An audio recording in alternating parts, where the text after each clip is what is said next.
You are listening to the Horse Radio Network, part of the Equine Network family. What a beautiful day for horses in the morning. You are listening to the #1 horse podcast in the world. Here's your entertaining look at the horse world and the people in it.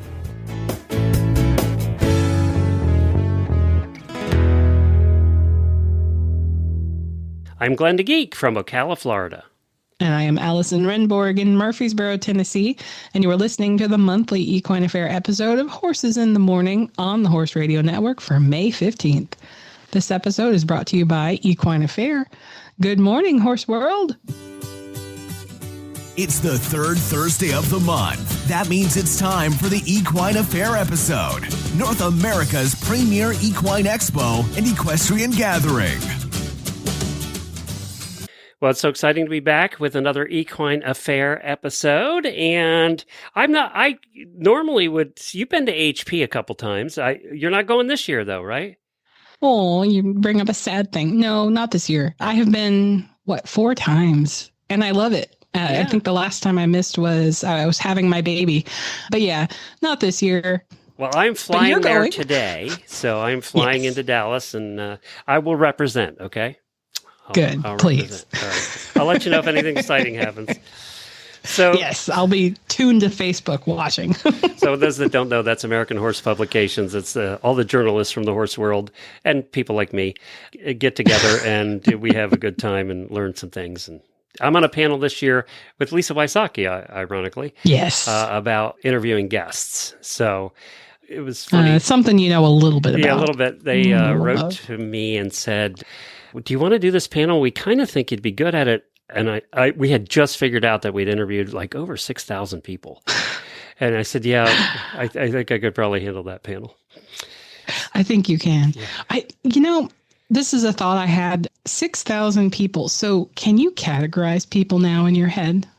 Well, I don't know about categorize, but I can tell in 30 seconds if they're going to be a good guest or it's going to be a struggle. Yeah. You can tell, you can too. You've done it long enough. Yeah. You can tell that. And then there's the ones that surprise you. We don't talk to our guests ahead of time. A lot of podcasts insist that they do a whole hour meeting with them before they even do the show.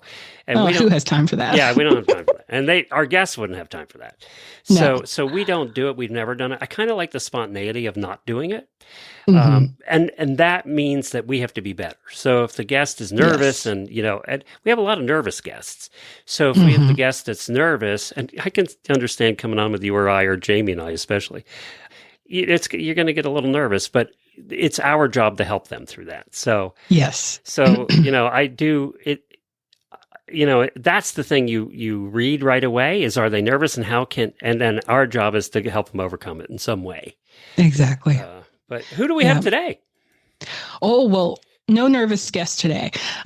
Well, our first guest, people might remember, it's our president and our owner, Coagi Long. She's going to come on and give us a State of Equine Affaire interview.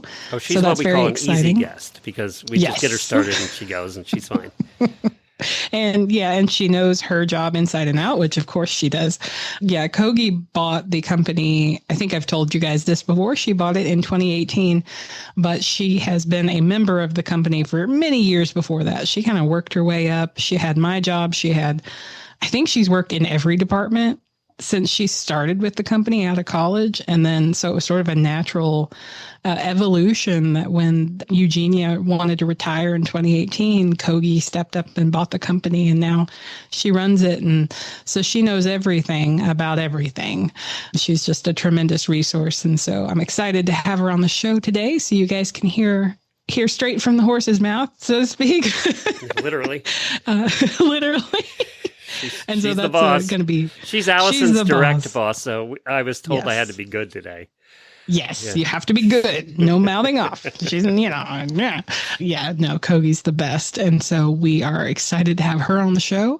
And then our second guest today will be Alexis Miller, and she's the winner of the Ohio Breed Bonanza Adult Division. So we're going to hear all about her horse that she won on, a beautiful Friesian, and chat with Alexis a little bit. So it's going to be a fun show today. Well, before we get to Coagi, who's coming up first, We're going to have the boss on first. Any announcements or any housekeeping we have to do? Sure. Well, you guys, we just finished April in Ohio. We were there. Glenn and I were just together. And now a few weeks later, we're apart again. But so we've just finished up Ohio. It was a great show. We'll talk more about that with Coagi, obviously. But yeah, housekeeping, just start saving those dates, guys. Equine Affaire will be in Massachusetts, November 6th through the 9th. And then our Ohio dates for next year, if you're already thinking ahead to 2026, April 9th through the 12th, 2026. And I have it on good authority. The Ohio Expo Center will not be under as major construction next year. Thank God. They won't have to park 12 miles away then? A little closer. I just got an update yesterday from Coagi, who talked to OEC, and we sort of got a glimpse into what next year will look like, and it should be so much better. Okay. Our Midway will be back open. We'll probably be back in the Celeste building. So all of that mess that we had to persevere through this year, hopefully that's all over with. There will still be some dust and some things going on, but not where we usually are. And so that's the good news for Ohio 2026. And then for Mass 2025, no construction at Eastern states. It's going to be a blast. We're looking forward to Massachusetts, and we are taking the Breed Bonanza back to Massachusetts again this fall. So that's kind of my big announcement. We will have it again. So that makes this episode kind of even more fun, that we get to talk about it a little bit more. And, of course, one of our terrific sponsors for this show and for Equine Affaire is Sentinel. Sentinel extruded feed is expertly formulated for performance horse health. Just ask champion equestrian Sharon White. She's focused on making her horses the best athletes they can be and says they perform extremely well on Sentinel Performance LS extruded feed. Sharon feeds it because, in her words, it just works. That sounds like Sharon. I know Sharon. Sentinel Performance LS is a low-starch, low-sugar, nutrient release formulation with high levels of quality fat and fiber. It's perfect for equine athletes competing in a variety of disciplines or any horse with elevated caloric needs. Visit feedsentinel.com/trusted to learn more about the performance horse feed trusted by champions like Sharon White. That's feedsentinel.com/trusted. And coming up first, we have the boss. Coagi's going to join us to talk about, I love how you named this, the state of the affair. All right. Well, our next guest is someone that you've heard before, but it's been a few years. We last had her on the show in 2022 when we first moved the podcast over to Horse Radio Network. So it seemed like past time to bring our president and our owner, Coagi Long, back for a little state of the affair interview. And a state of an affair, this sounds more fun than State of the Union. So let's welcome Coagi to the show to give us a little state of the affair. Hi, Coagi. Hi there. Thanks for having me back. Yes. Well, it's always fun to have you on the show. We've done it a few times over the years. Most of them were pre-Horse Radio Network, but now it's your second one on the Horse Radio Network. So you're here with me and Glenn, now which is fun. I have to be good for this interview. Pressure's on. Yeah. Yes, he mouths off a lot when you're not here, but when you're here. No. Oh, it's all good fun. Yes, it is. And Glenn's the best co-host. So sure. I don't know. I guess everybody hears me every month talk about Equine Affaire, and we talk about our guests and we talk about our features and things, but it's a little bit different when you're the head wrangler, the head boss. So tell us a little bit about the state of Equine Affaire. How are you feeling about things these days? Sure. Well, I think we're just coming off of our Ohio event, and it's always kind of the climax, the penultimate for Equine Affaire staff to see everything really come together. So that really kind of rejuvenates us, gives us energy to really kind of create our next future productions. So just coming off of Ohio, we had a great event, super turnout, and some really fun things to do at the event, some great education, interactive activities, and new features. So we're always trying to kind of stay ahead of the curve and keep bringing new and different experiences and education to our attendees. And that's kind of one of our goals to keep doing as we move forward. I got to give you guys kudos, all of you that did it, from you guys and the volunteers and everybody, because it was a challenge for you this year with the construction going on around the venue, which you had nothing to do with, and just basically had to work around. And that had to just add some gray hairs, because it's just another obstacle, right? It is, yes.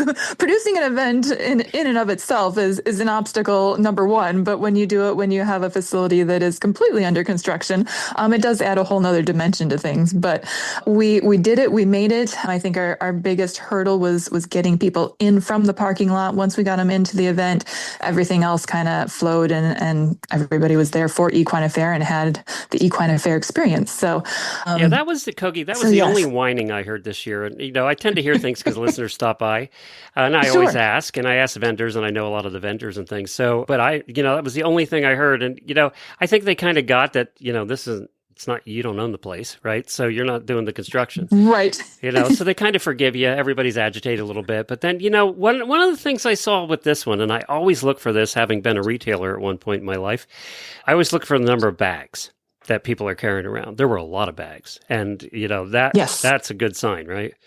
Yes, absolutely. Absolutely. Yes. I think people really came to shop. They found a lot of different things that they were looking for, from their staples to the gifts to things that they'll need for the coming summer. So I think it was well-rounded, but lots of shopping bags that were definitely full, or multiple bags, which is a good thing for everybody. You know what I was surprised at? And I told Allison this is just funny.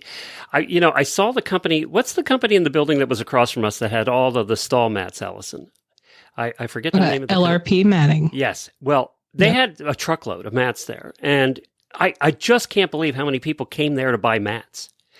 It's crazy. It's something like that somebody comes to an equine fair and buys a pile of. Yes. No, I mean, we try to feature everything from the main staples that you need in the barn all the way through the fun stuff. So yes, there's always some good things that you can't get elsewhere, or maybe it's just a good deal at Equine Affaire. So you bring your truck and you stock up. One of our listeners bought a trailer too. So they bought a new trailer, and we're taking it home to like Tennessee or somewhere. It was a ways away. Mm-hmm. Yeah. Yes. Yeah. No, that's the goal. And that's really kind of some of the success stories that we like to see our attendees having, knowing that they're coming to Equine Affaire to get those special things, whether it's a big ticket item or the smaller everyday things. It all adds up in supporting our exhibitors. Well, and you buy the trailer, and then you bring your horse husband with you to haul all your heavy stuff to the trailer, like the mats. So that, Glenn, Yes. That's your whole purpose in being there. I mean, you were shopping for Jennifer, so. That's true. I think this one, too, she had to call her husband to drive up from like Tennessee with the truck to get the trailer. Oh, so. That's true That love. was a honeydew, right? Yes. I can imagine that phone call. Yeah. Honey, can you bring the truck and drive 6 hours for me? Well, she must have a great husband, because sounds like he came and hooked her up. Literally. Yes.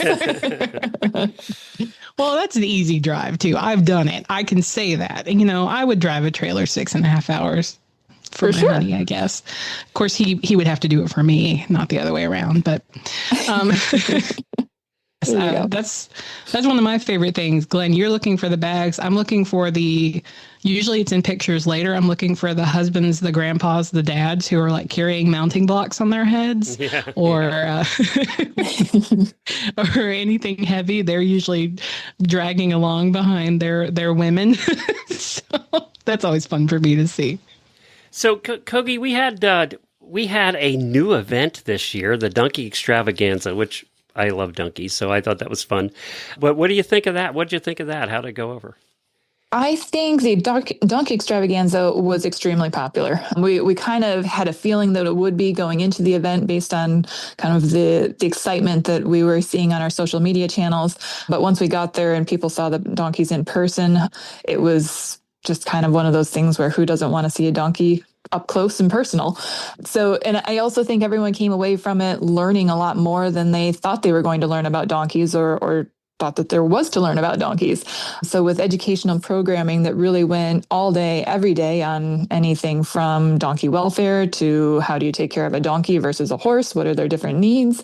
What are their special traits? I think it was just a fun event that really was a super success. All the donkeys that came to the event were either sold or adopted. Plus, we heard there's a waiting list for after the event. So we can't ask for much more than that. Those mini donkeys were the cutest damn things ever. They were so cute. They were right. They went right away apparently because they were just adorable. Right, for sure. And the adoption event seemed to be, it always does well. They always adopt out almost all the horses, and that seemed to be the case this year too. Yes, it was. And I think that's kind of kudos to our attendee base too for really putting their hearts out there and giving these horses or donkeys a new home and another chance. Allison? Yeah, the adoption affair, I think that they had 33 horses there and they had applications or they got all of them adopted. And that really does speak to our attendees, like Coagi was saying. It's like, can you imagine we think of our horses as spouses or children, or, they have this long-lived relationship with us, and many of them live forever. I have a senior horse at home that I got as a teenager, and she's still with us. And it's not an easy commitment. And so I love when our attendees come and they bring their trailer or they buy a trailer and adopt a horse. And then they take them home and it's just like, wow, did you think you'd have a new family member by the end of the day or the end of the weekend? But they do it. And I love to hear their stories on Facebook because I usually check in with everybody. I'll post periodically and say, hey, how are your adopted horses doing? And people do. They tell me and they send pictures, and it's so fun and so heartwarming to see that they really are taking them home and they're having a whole new family and a whole new life. And it's like, wow, that's really special. That's something unique. Yes, for sure. It's a pretty neat connection, or way to connect people, for sure. Yeah. And I mean, last year you didn't think you'd be going home with too many ponies, but you did. But I did, yes. And they are doing well and very happy little ponies. So yes. 2 new members of your family, and that's you weren't even right. expecting it. Well, you just never know. But it was a good thing. And the donkey extravaganza really was so popular, and I already have people begging for it en masse. Well, that was my next question. Are you going to do it again somewhere? We are talking about it and exploring options. So hopefully you will see it again. Yes, we'd like to bring it back. We just have a few pieces of the puzzle to kind of put together in order to make it happen. And so yes, our goal is to bring it back. Whether it will be this fall or in the future, that is to be revealed in the near future. So I have this is a business question, I guess, is, with the economy and with tariffs and things like that, does that factor into your plan? Like now we're planning for Massachusetts in November. Does the environment factor into your planning for a show like this, or do you plan and just hope? It's kind of a combination. I think we try to keep a pulse on the economy and the overall, I guess, worldwide culture in large, and try and cater a little bit. At the same time, we also kind of have a formula that we know typically works for our events. You've been through a few recessions over the time your events have been going on. So. We have, yes, we have. And as we all know, I mean, certain industries feel those recessions more than others. Obviously, the equine industry is not immune to any of the recessions by any means. So we do have to take that into consideration. I want to see if you agree with this, and it's what we found doing these shows for 18 years now, is that it tends to take longer for it to affect the equine world, and then it tends to take longer for it to stop affecting the equine world. So we tend to be behind on both ends of it. I would agree with that. Yes. I think, yes, horse people really, I mean, especially those that own horses, it's not like they're going to give them away or give them unless they're really in a situation where they have to. So most horse people are going to try and work things out one way or another, whether it means they're not going to get coffee this week every day and they're going to feed their horse instead. Then the horse is going to have the priority for a year. Exactly. So yeah, I think you are dead on there in terms of feeling a recession a little bit later, but again, a little slower to see the effects afterwards. Okay, I'm done with the serious questions now. Okay. Sure. Well, it is a state of the affair. So Yeah, that's right. Yeah, I do have to say, though, yes, I think going into looking ahead to Massachusetts based at where we are today, I think we're seeing that it's going to be a really good event. So we have a lot of exhibitors that are very excited. Our trade show floor is looking super. And the attendees are really chomping at the bit, if you say, at this point, waiting for tickets to go on sale in July. So we're excited. I think there's a lot of good energy kind of brewing as we prepare for this fall. Was it always, I always wanted to ask you in the beginning, was it designed to be kind of a Christmas event, or did it just happen that way? Basically, those were the dates that worked best in the calendar for the Eastern States Exposition at that time. We obviously wanted to separate it from our spring event, so giving ourselves enough time in between to prepare for both events. So that was kind of on the opposite side of the calendar year as our April Equine Affaire in Columbus. So that's kind of how it worked out. And honestly, it was a good date selection for us at that point, and it's held true moving forward. Well, and it's such a fun way to kick off the holiday season for attendees and for the staff. Honestly, I don't really think about the holidays starting until I get back from Equine Affaire, even though I do have to start thinking about it before Equine Affaire. Right, otherwise, yes. I'm like way behind when I get home and I go, oh no, it's almost Thanksgiving. But I always do my Christmas shopping there. I mean, it's just sort of the perfect way to go, hey, we can start having some fun now. And so that's probably why I personally kind of love the Massachusetts event a little bit more than Ohio, just because it is the start of the best time of the year. So I like it at that time of year. And I think most of our attendees do too. They see it as, ooh, let's go Christmas shopping. And that adds a new special kind of energy that you just don't really have in Ohio. We're all thinking about summer and we're thinking about show season and stuff in Ohio, but like Christmas is a little bit different. So that's just kind of my personal love for Massachusetts there. Speaking of kind of both of our events, so we've now had the Breed Bonanza in Massachusetts, and we've had it in Ohio. And so I wanted to ask you, because we just interviewed the winner of our Ohio Breed Bonanza in this episode, how do you see that feature going? How's that been now that we've seen it in both locations now? I would say it came together in a wonderful way. It really was kind of a concept that we thought, well, it just was kind of a unique idea to try and bring everybody together from all the different backgrounds, from different breeds, different disciplines in one arena, and kind of put them all against each other to see who the top horse and rider might be for that event. So really designed to be like a fun class, but I think it really came together in a super way. Just we had a great number of participants for both adult and youth divisions. And right off the bat, we had Sentinel by Kenton Blue Seal jump on as a sponsor of it, kind of supporting our vision for it. So really starting right off the bat with a great sponsor who really believes in what we were going to do with it. I think that has kind of even brought it to another level, even though we've only done it once in both Ohio and Massachusetts at this point. I think it's something that we will continue, at least for a while here, and let it continue to gain traction and show off all these great horses and riders that are either already at Equine Affaire or want to come to Equine Affaire just for that class. It really just kind of highlights things in a little different way. Well, and it adds something really fun on Sunday morning. It's just like, ooh, the competition isn't over. We've got another champion or two champions to crown on Sunday. So it kind of, I feel like, keeps some momentum going through the weekend.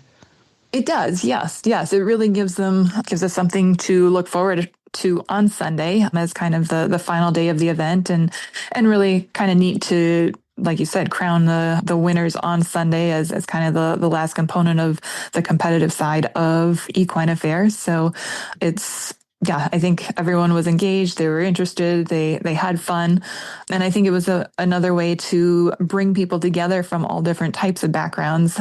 Obviously, they were in the ring together competing on Sunday, but before Sunday, we had our pre-competition meeting on Saturday afternoon, just kind of giving the lay of the land, how the class would go. But within that, we also had each of the riders introduce themselves to everybody else and kind of give a little bit of their background. Where did they come from? What discipline are they riding? What breed of horse are they riding? And so it was just kind of a fun round robin to bring everybody together in a little bit of a networking way to see who all was going to be participating. Well, we're running out of time, but I wanted to ask you this question. Do you ever see, and because we have a lot of West Coast listeners, and I mean West Coast, pretty much anything west of the Mississippi. Mm-hmm. Do you ever see opening one out further west? If the right facility and dates and opportunity came along, I wouldn't say no. By the Obviously, way, there are a lot just of things had a heart attack. She just over here. I didn't. She's over here panting. her eyes got really big. No, we have talked about it. We have talked about it not that long ago. Yes, we're always keeping our feelers out there. There are several things that really have to align in order for us to say, yes, I think this is worth jumping into and producing another event, but not to say that we wouldn't if the right opportunity comes along. All right, cool. Well, and we did it before. I mean, I didn't personally, but Coagi did. Yes. You were in California before, right? We were in California for about 10 years. So yes, that event just was significantly smaller than our Ohio and Massachusetts events. And so going all the way across the country and putting basically the same amount of effort to produce an event when it was only a third of the size, we kind of said, I think we're going to preserve our efforts and our resources and really put those into the other two events rather than continuing to go out all the way to California. But not to say that we wouldn't again in the future. It wouldn't have to be California either. It could be Oklahoma. No, anywhere out there. Right. Exactly. Or even Colorado for that matter. Right. Ooh, Colorado. Now, see, that got Allison excited. Now she's ready, right? Time to saddle up. I'll go to that one too. We like Colorado. Hey, okay, Glenn's in. In. All right, then we can do it. We're doing it. No. Well, thank you very much for joining us. We really do appreciate you joining us and giving us kind of an update on where everything is. Well, it's a pleasure as always. And thank you for all that you guys do as well, hosting our podcast each month. It's always fun to see and hear all the new guests and where everybody's coming from. So thank you again. Prepare. Now you have to go get to work. November 6th is coming up. It is. Yes. There's plenty on the to-do list. Yeah. Thanks, Coagi. Feed and supplements, you bet. Vaccines and dewormers, got them. Halters and helmets in stock. Prescription medications, yep, and approved by your veterinarian. Your horse's favorite treats and toys, of course. All these and more shipped straight to your barn fast and free for orders over $49. You can count on Chewy to keep your barn stocked and your horse happy. Start shopping today at chewy.com/equine. That's chewy.com/equine for everything you need for your horses.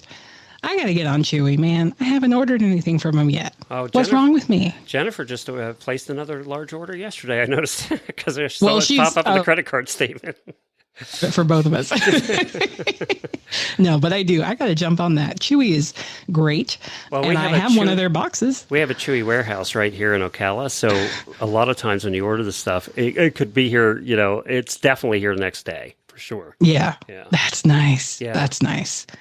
And they have great stuff. I go on the website sometimes and I go, what all horsey stuff do they have? And they really do, guys. They have a ton of it. I believe it. Well, she had to get vaccines for the new horse, and she usually gets them from the other place people bought vaccines from. And she said they were so much cheaper at Chewy, so she ordered them from Chewy this time. Oh, that's good. Yeah. I do need some vaccines for my old horse. Okay. Well, I got to put that on the to-do list. All right. So next up on the show, we have Alexis Miller, and she is a long-term experienced fan of Equine Affaire. She's been coming for many, many years. She's been bringing her beautiful horses, and this year she came to compete in the Breed Bonanza with her Friesian Ryklof. So let's tune in to Alexis and hear a little bit more about her experience competing in the Breed Bonanza. Well, our next guest is Alexis Miller, and you might recognize her name. She's a bit of a celebrity at Equine Affaire. She won the 2025 Ohio Breed Bonanza. That was our first year holding the Breed Bonanza in Ohio, and I was very excited to see Alexis win. So let's welcome her to the show and hear all about it. So hi, Alexis. Hi, guys. And remind me, where are you local to Ohio? Where are you from? So I'm in Ohio. I'm actually in a little town way out in the country in Collins, Ohio. So out by Norwalk and Sandusky area. Awesome. Yeah. And so you probably grew up with Equine Affaire. How long have you been coming to Equine Affaire?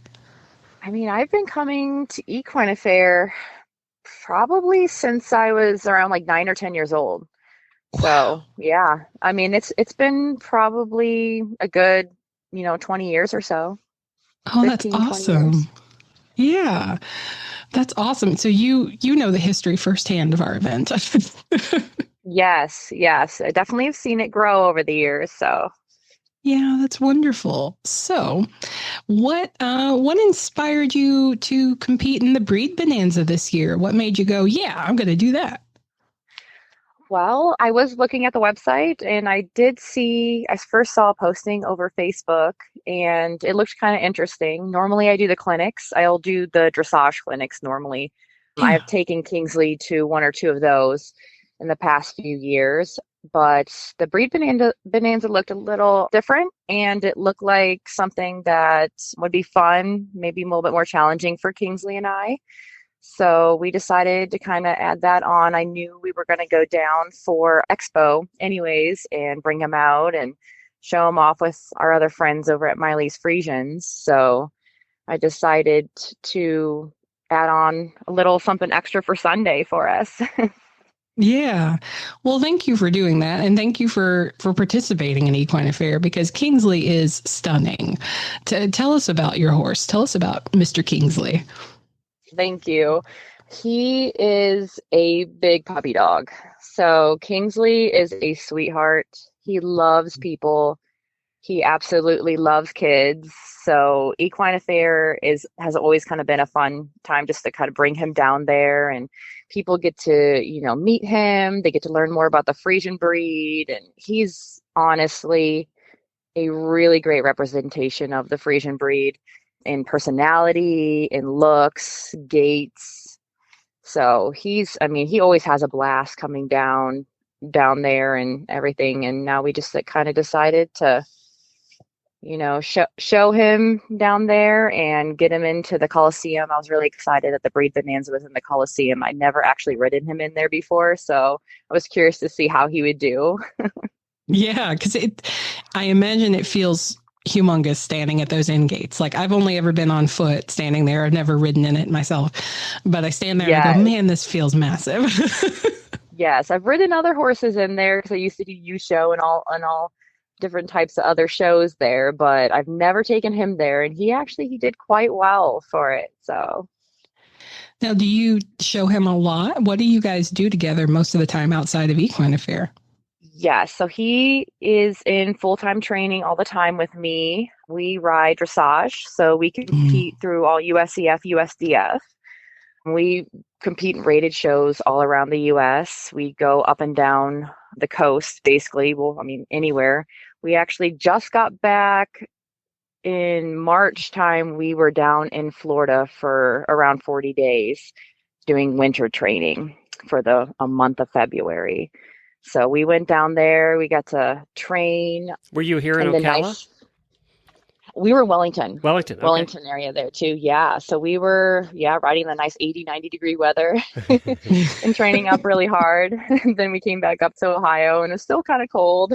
But yeah, so he just actually had his first show of the season just last weekend out in Cincinnati area. So we usually do about a show or two a month. All throughout the year until October. So Equine Affaire was a little bit of a warm up for him. Yes. Yeah. I was getting his feet a little wet there. Yes. Yeah. So, and when you were talking about bringing him out to Equine Affaire to display him and exhibit him, Friesians are so popular. It's like I see you guys out there on these gorgeous, big, beautiful black horses with all the mane and the feathers and everything. And it's like everyone just goes glum. We want to see the Friesians. And how does that feel to be in the middle of a crowd like that? Like, I'm sure it's got to be overwhelming or just fun, or what's it feel like?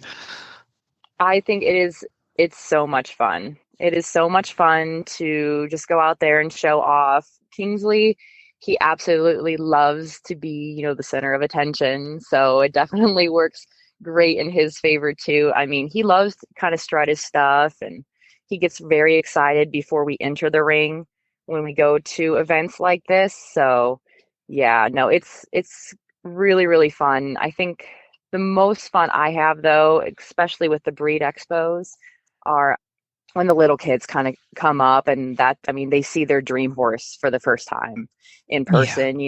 Usually they have like a Breyer model of a Friesian or something like that too. So just to see the horse that they dream about, I love it. I mean, Kingsley's great. So, they can come up and hug him and pet him and really get to interact with him too. So, it's just great to kind of basically just share in the joy, of owning a Friesian and having such a spectacular horse.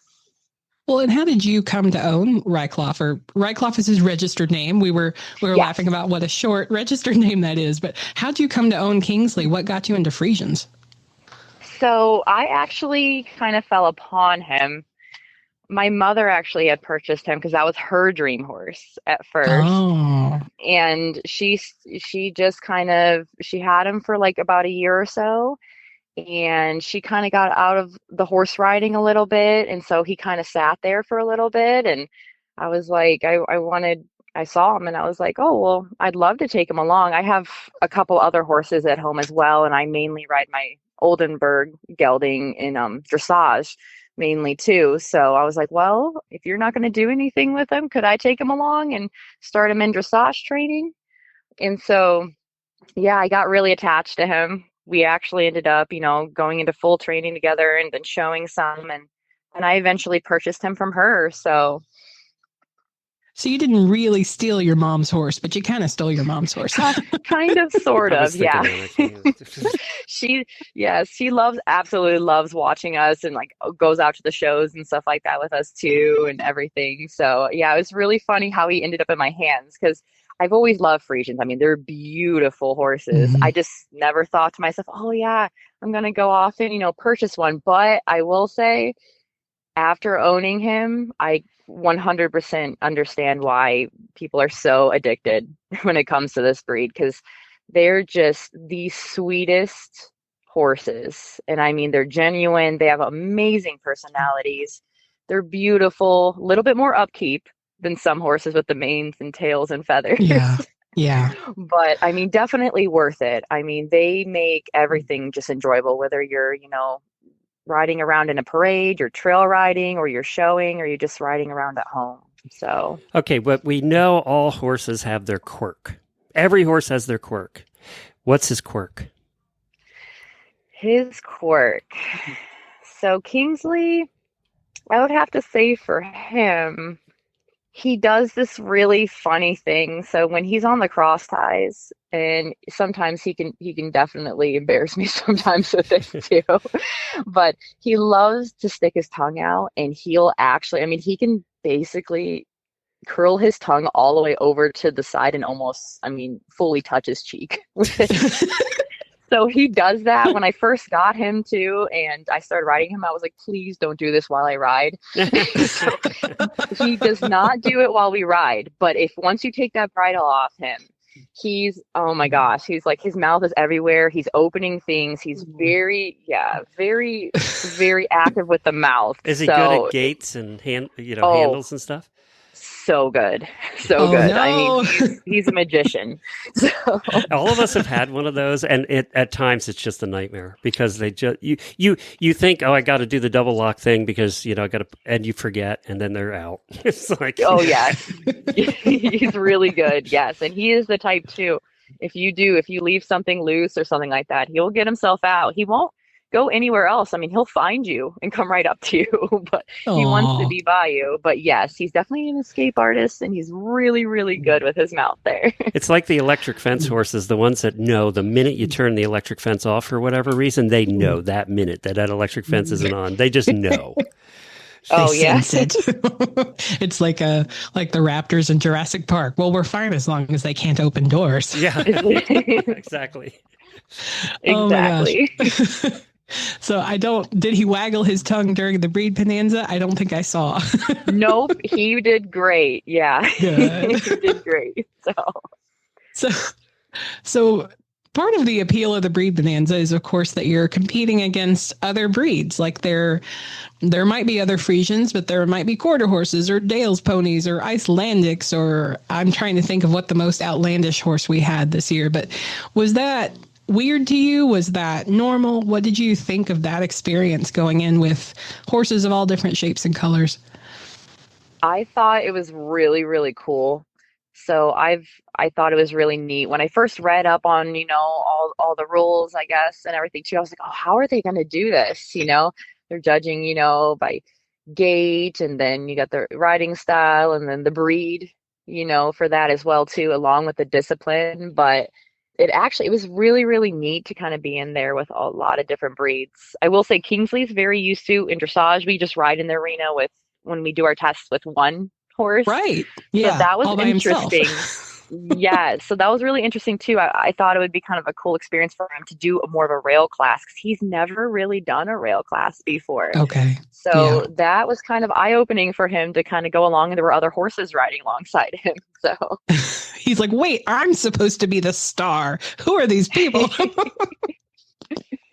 Jeez.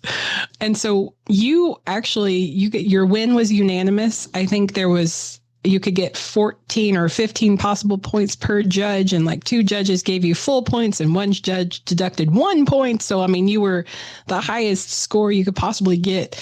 How did it feel when you found out you'd won? I was honestly, seeing all the other horses in there too, we had some pretty nice rider and horse combinations. So I was a little surprised there too. I went out there, I tried my best with him. I just wanted him to have, a nice, calm, time working around the arena. That was my main focus, is just, to keep him focused on what we were doing and the task at hand. But yeah, no, I was, super ecstatic. We've been working really, really hard on just rideability, my rider position, our gaits, everything. That's mainly what we do in dressage is, trying to get nice fluid gaits. So yeah. Well, and you looked amazing. You guys did a fantastic job. So congratulations on your win. You are our first ever Ohio champion. So you've made history. The check for $1 million is in the mail for the winning. I know. Yeah. They said they'd be sending me a check here. Yeah. I know, right? If only. But you did get a really nice blanket, right? It was a cooler with the embroidery. Yeah. Oh, yes. Yeah, it's really nice. No, yeah. And he wore it home. So. And you know what? Every color matches black. So you're good. Yes. Yeah. Right. Yeah. Yes. That is one advantage to the Friesians. You don't have to worry about color. Anything's going to match. Yep. Yes. Yeah. Everything goes with black. Yeah, exactly. One quick question. My last question is, do you ever ride him in costume? Because I feel like I see so many Friesian people really go all out in costumes. Do you ever do that? So yes, I have started, and usually around Halloween time, yes, we've been building up a really cool medieval costume. Slowly but surely, I've been getting pieces and sets, and I've got breast collar.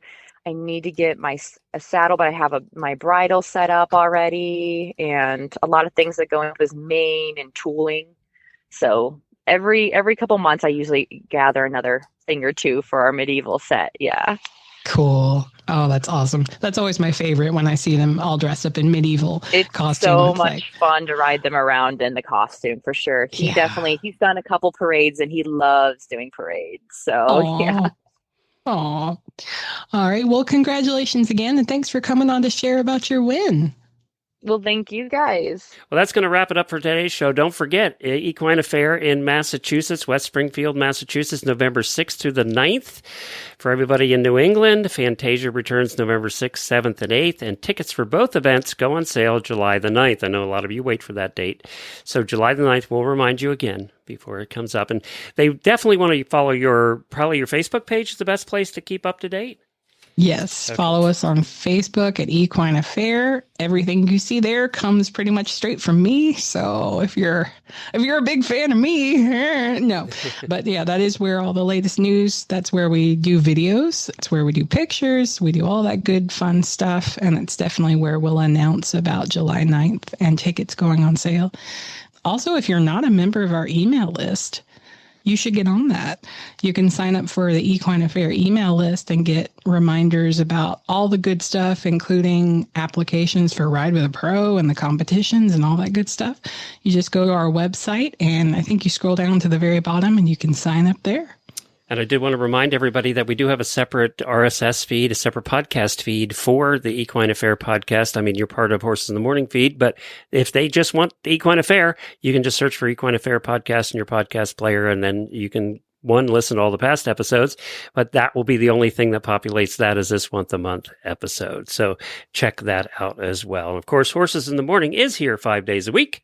We're approaching 4,000 episodes, so we're glad that you're here, and we appreciate you hanging around. If you need to get caught up, we figured it out. If you listen 24 hours a day, it'll take you almost a year to listen to this. So that's on my to-do list now.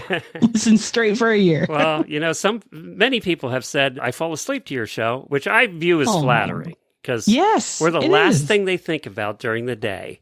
I don't think it's boring, but I think no, it's not a boring thing. It's because this is okay. I listen to audiobooks to go to sleep too, and I listen to some podcasts to go to sleep too, and it has to be a particular voice, particular content. It's a podcast that you like, because you can't go to sleep listening to podcasts that just pisses you off. So it really is a compliment. Yeah. Don't take it the wrong way. It's a compliment. If I pick you to fall asleep too, it's because I like you. Actually, Ashley does a sleep show that's becoming very popular. The numbers are going way up on it. And so I got to tell you a cute story.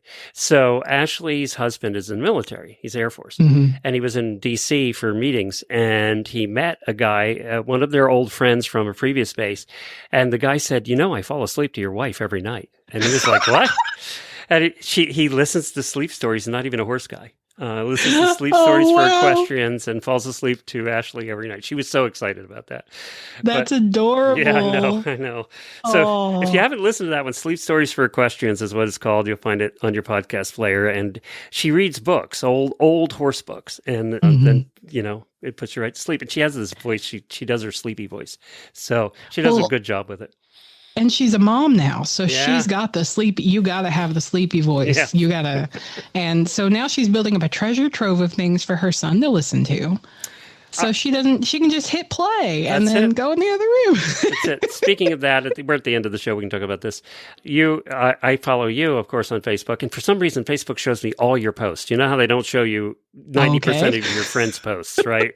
But sorry, Glenn. 10%. So I see your kid a lot. You're going to have your handful in about 10 years, I got to say. I have my hands full now. What are you talking about? 10 years from now, it's going to be something else. Oh, yeah. Pray for me. Just start praying now. Yeah, well, you taught her to be independent. She's going to be independent. Ryan and I started very early telling her she was strong, she was brave, she was independent. And maybe we did a little too much of that. She took it all in. She's got the bit between her teeth and she's off. And I'm telling you, the one rein stop doesn't work with her. No, you're going to need a double bridle by the time she's 12. With the curb bit. Send me some good thoughts, guys, and any parenting advice you have for strong-willed females. I love how you joke about it. You're kind of just, you're playing around with it on Facebook, but reading between the lines, I'm going, oh my God, this is going to be a nightmare. Yeah, you know me. But, she's cute as a button. She is cute as a button. There's no question about that. And she's mommy's the light daughter. of my life. Yeah, she is. She looks just like me. Yep. She's got Ryan's attitude, but she's also got Ryan's. So if I tell her, no, don't do that, she'll go, okay, well, can I do this? And then she'll do it incrementally. Is that what your husband does? Because sometimes, apparently when he was growing up, he did that a lot. And even now, like if we're in an argument, he'll be like, well, okay, what about this? And it's just like, deflecting. no, there's no negotiating, okay? But there's always negotiating. Deflect and negotiate. There you go. Yep. It's a classic. They are both good at that. So yeah, pray for me with both of them. Well, thank you everybody for joining us. We do appreciate it. And we'll see you all at Equine Affaire.